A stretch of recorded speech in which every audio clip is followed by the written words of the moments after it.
Hello everyone, I'm Vibhash. I work as senior developer at ServiceNow. Today we are going to talk about load testing Django applications using Locust.io. For this talk, I have been joined by my former colleague Pranjal Jain. Hey everyone, I am Pranjal. I work as a software development engineer at Amazon India. Let me share my screen. Okay, so for this talk, we assume that you have basic understanding of Django and Python.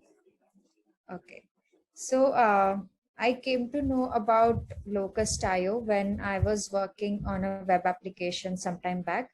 At that time, our database update was failing in production under heavy user load. So we wanted to replicate this issue in our local dev environment, but we did not have load testing set up. So we were looking for something, some load testing tool or library which could perform load testing which was very easy to set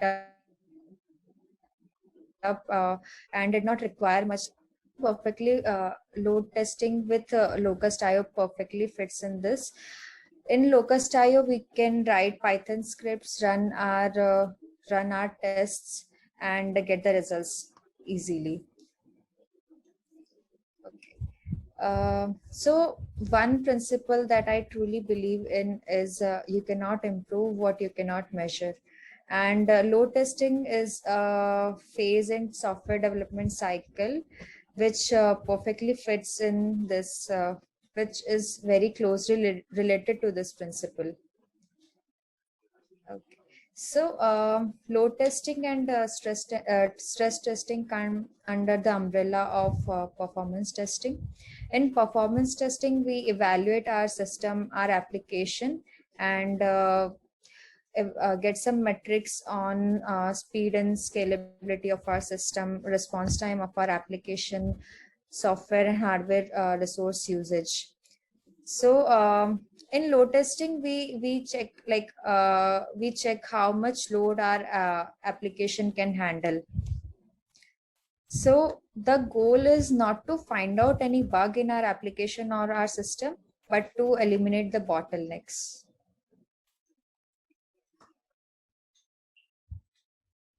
When we are testing our application for its functional requirements, in those cases, usually we use a browser to simulate user behavior in some scenarios, and then we see whether whether there is a deviation from the actual requirements to find out the bugs.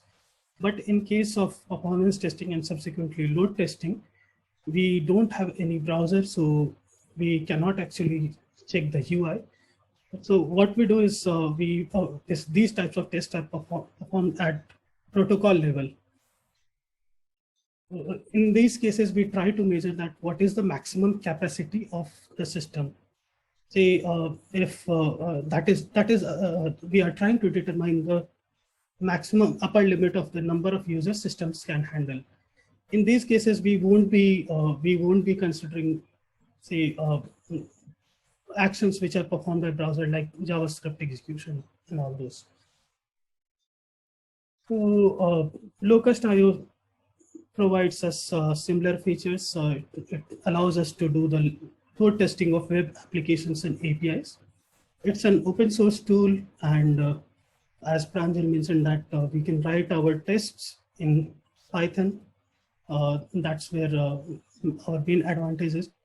Once we have written our test, it provides us a web-based UI to actually start our test and see the results. If we don't want to use web-based UI, we can run it in headless mode also.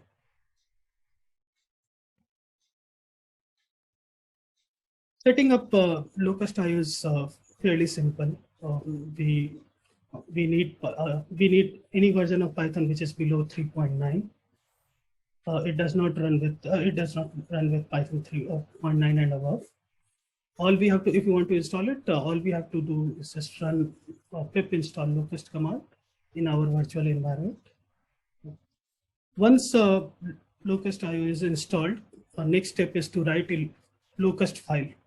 So in this locust file, we try to define our users and write our scenarios in form of Python classes, which can be executed. Once this locust file has been written, or to run the test, all we have to do is just run the locust command. Additionally, we can pass a host parameter, which will define the application which we are trying to test. For example, in this case, you can see mysite.com, which will be tested. Let's look into the structure of locust file that we can create to start our load test. So three main components of our locust file are task set, and users. Users actually represent the users.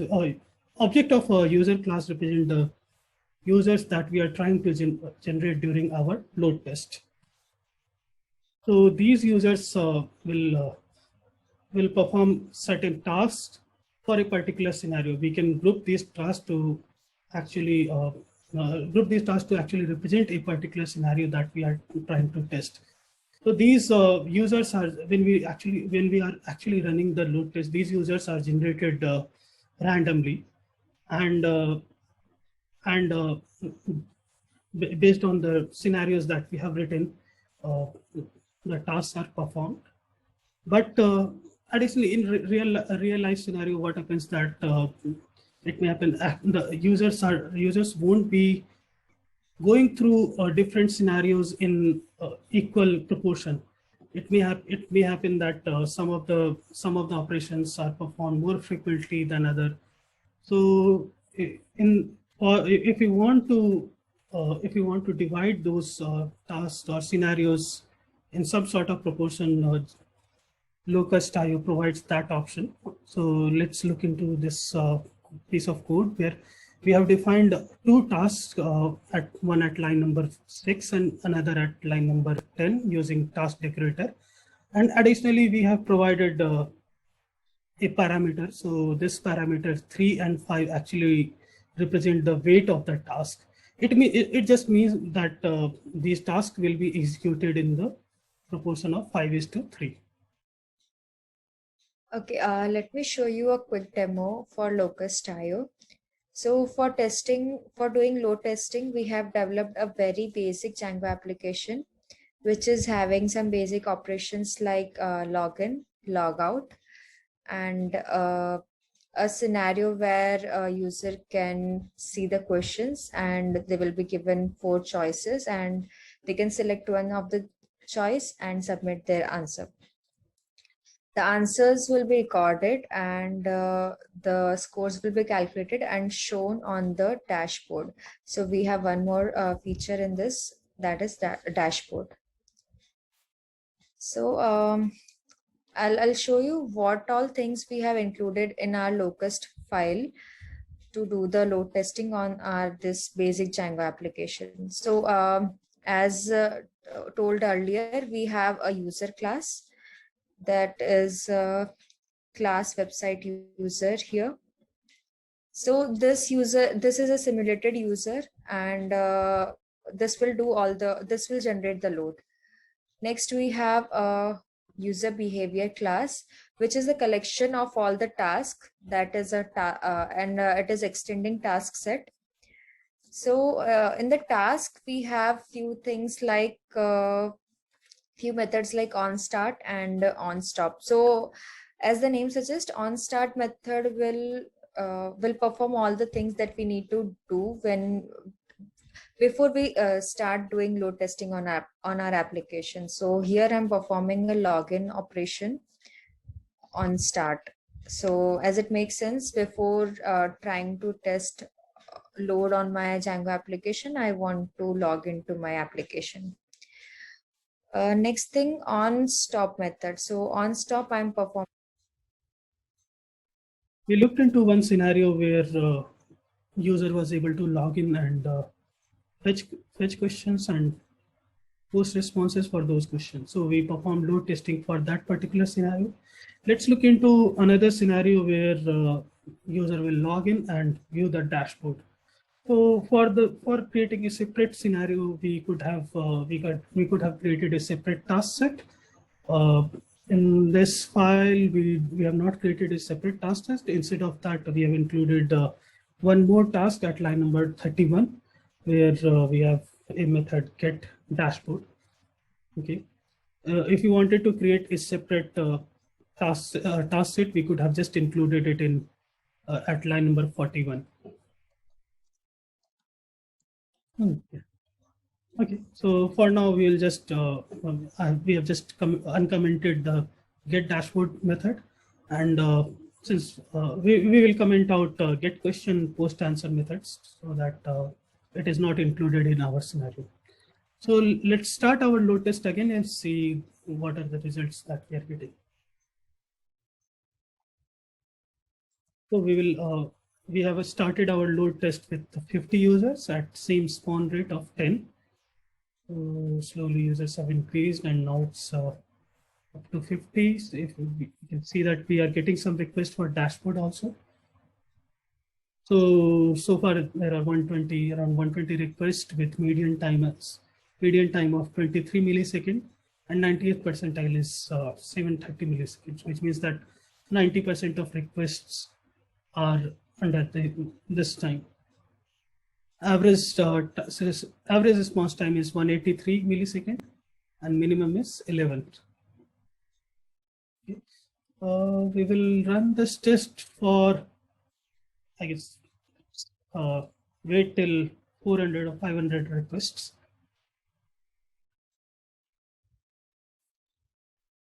It will take some time. Meanwhile, we can see that we have got one failure with login. Let's look into the failure chart. What is that? Okay, there is some server error. Maybe we can look into that later. But yeah, for now we can go back to our statistics, and we have slowly as the number of requests is increasing, the average response time is also increasing. Right now it's 200. Okay. Maximum time is almost 89,000. That's using. So instead of maybe 400, let's stop at mark of 300 requests. Yeah, I think we can stop our load test here. And as soon as we stop our test, logout function is also called. And if we go back to our console, we can see that snapshot of the test will be captured. So stop it for a while. Yeah, so whatever results we had seen on the dashboard, that particular snapshot is captured here. Final snapshot is captured here, and we can see this result. So for this particular load test, when we were actually preparing for this, so Pranjal was saying that this is one scenario where we can actually get a better result. We looked into one scenario where user was able to log in and fetch questions and post responses for those questions. So we perform load testing for that particular scenario. Let's look into another scenario where user will log in and view the dashboard. So for creating a separate scenario, we could have created a separate task set. In this file, we have not created a separate task set. Instead of that, we have included one more task at line number 31, where we have a method get dashboard. Okay. If you wanted to create a separate task set, we could have just included it in at line number 41. Okay. Okay, so for now we will just we have just uncommented the get dashboard method, and since we will comment out get question post answer methods, so that it is not included in our scenario. So let's start our load test again and see what are the results that we are getting. So we have started our load test with 50 users at same spawn rate of 10. Slowly users have increased, and now it's up to 50. So if you can see that we are getting some requests for dashboard also. So far there are around 120 requests with median time of 23 millisecond, and 90th percentile is 730 milliseconds, which means that 90% of requests are under this time. Average average response time is 183 millisecond, and minimum is 11. Okay. We will run this test for, I guess, wait till 400 or 500 requests.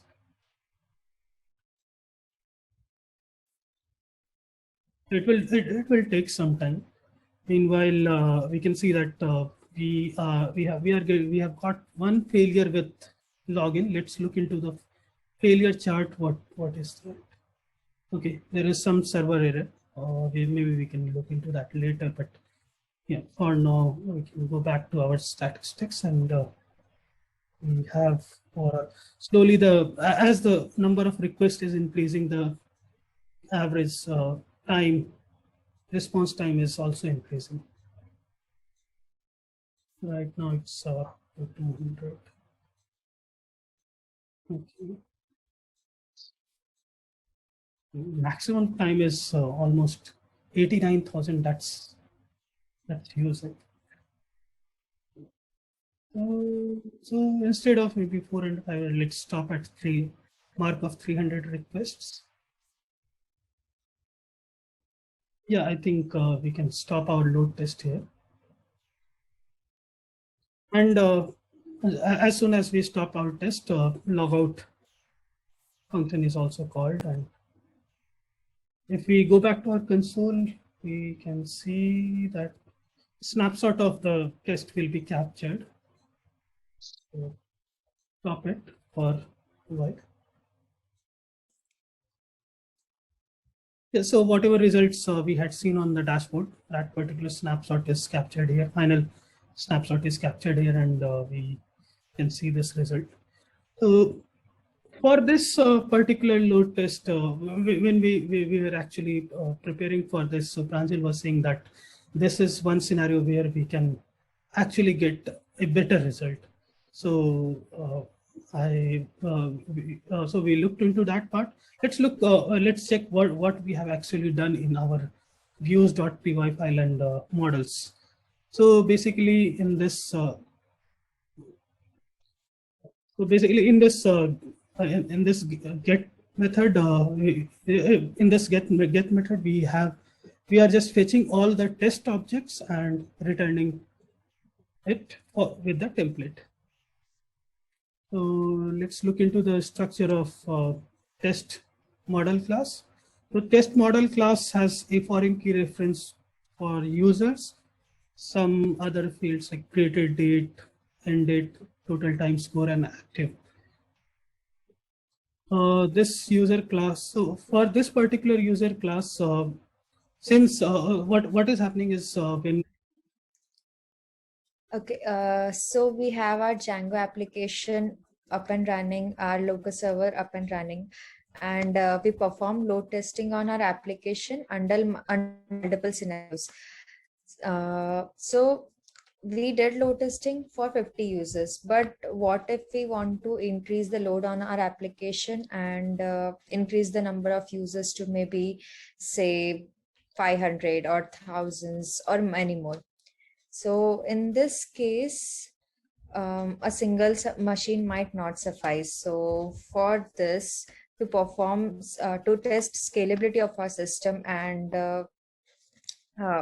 check how much scalable our, how much load test our system can handle under multiple machines, Locust provides us a very out of the box feature for load testing in distributed mode.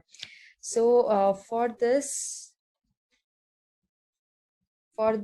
we have a single locust master and multiple worker scenario configuration. What happens here is multiple workers generate the load. They perform a load test. They do load generation on our application under the image of multiple simulated users. And by default, every 3 seconds, they generate report and return, submit those report to the master. The locust master collects all those reports and consolidates the data and shows us the results. So yeah, so for this we need to run two commands.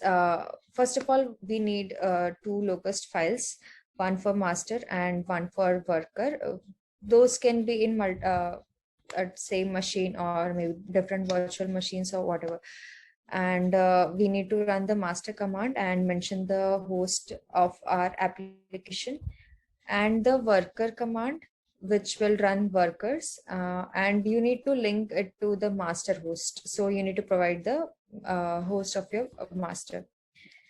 So I here think, what yeah, one thing here. So this master host is given as mysite.com. So they don't go by this. It won't be in first case where we have provided host as mysite.com. That is the application which we are trying to load test. But in the second one, we are actually providing host name of the machine where we are running our master locust. So Yeah. it can be, it will be different for us. Yeah, correct.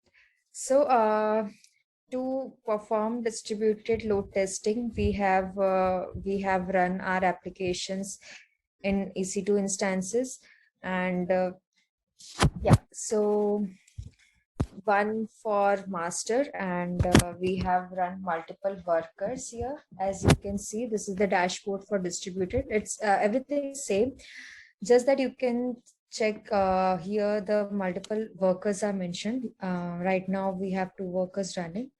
I'll start performing load testing for say maybe 250 users at the spawn rate of 25. Yeah, let's start swarming and attacking our website. So as you can see, the logins have started. The question URLs and the answer URLs are getting hit. And yeah, so the same way we have the response time, the request per second here, everything is same. You can check the charts here, real-time charts, the failures, the exceptions, and download the data in multiple formats. Uh, One extra thing here is you can check, as you can see the workers tab here, you can see the number of users distributed across both the workers. Like we had entered 250 users, and 125 users are working on each worker, and the CPU usage is mentioned. Yeah, so we already have 200 users here, and we had entered 250. Let this run. So what happens is the distributed load testing is done, and the master locust will have all the data. Once that is done, you can check and analyze and perform and check the performance of your system, and maybe increase it, improve it whenever and wherever needed. Okay, apart from primary features like uh, defining different types of users, or designing multiple scenario, or load testing in distributed mode, Locust IO provides many more features.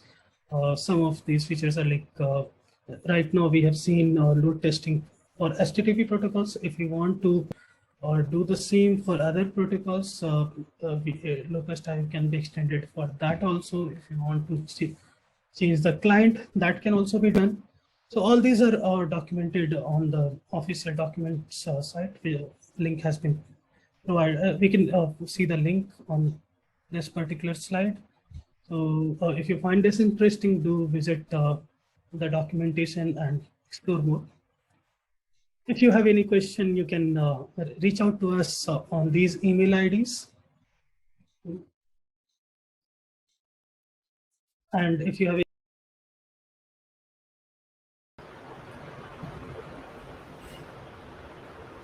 So I hope you understood about how we can use Locust.io to load test our applications, and you'll use it whenever you get a chance.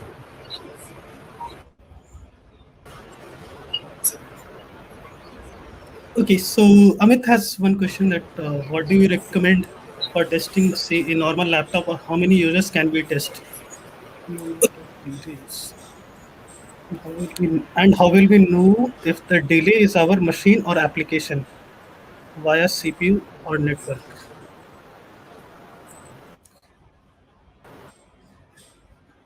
Okay, so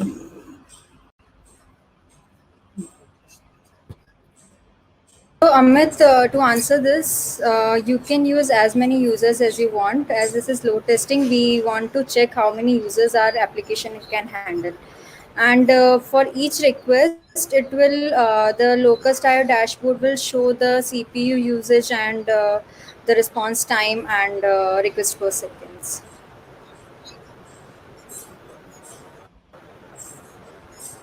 I hope this answers your question. I think even in when we do load testing with other tools like Load Runner or new load, so we are able to do it on our laptops itself. Uh, yeah, so it depends on the type of application also. So normally, like in the type of application which I am working on right now, so I look for we look for support up to 200 250 users per second. So in that case, when we are trying to simulate that kind of behavior, we are able to do it directly on our laptops. Okay, Piyush has one more question. How to identify the upper limit of users that we can test with Locust on local machine? This one, yeah, I am not exactly sure about this part as of yet. I will check and maybe.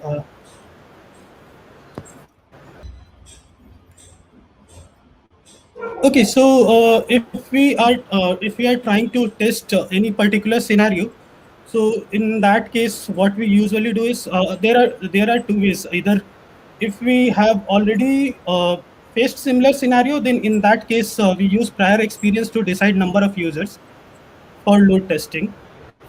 Otherwise, if there is no prior experience, then in that case analysis is done by the business to understand that how many users are we expecting. So on basis of that, we decide the number of users, and from there on, say if you want to test it for large number of users, we can use multiple machines, or if it is lower number, then we can go for single machine. But how many to do on a single machine, that part I'm not sure of. And this is one of the skills that comes with performance testing, is to actually identify the number, find out the number of users that will be that should number of users that should be simulated during load test. Okay, there is another question. Can I also do the load test with more complex web application, and how would I do that? Okay, so if we look into other load testing tools that we have in market, so one of the key feature that is available with other tools is record and play feature. So basically, whatever. So if you want to simulate a scenario, so that scenario we run manually, and the tool itself records that particular scenario. It captures all the network calls that are going through, and then those can be used for further test setup. That feature is not available with Locust.io.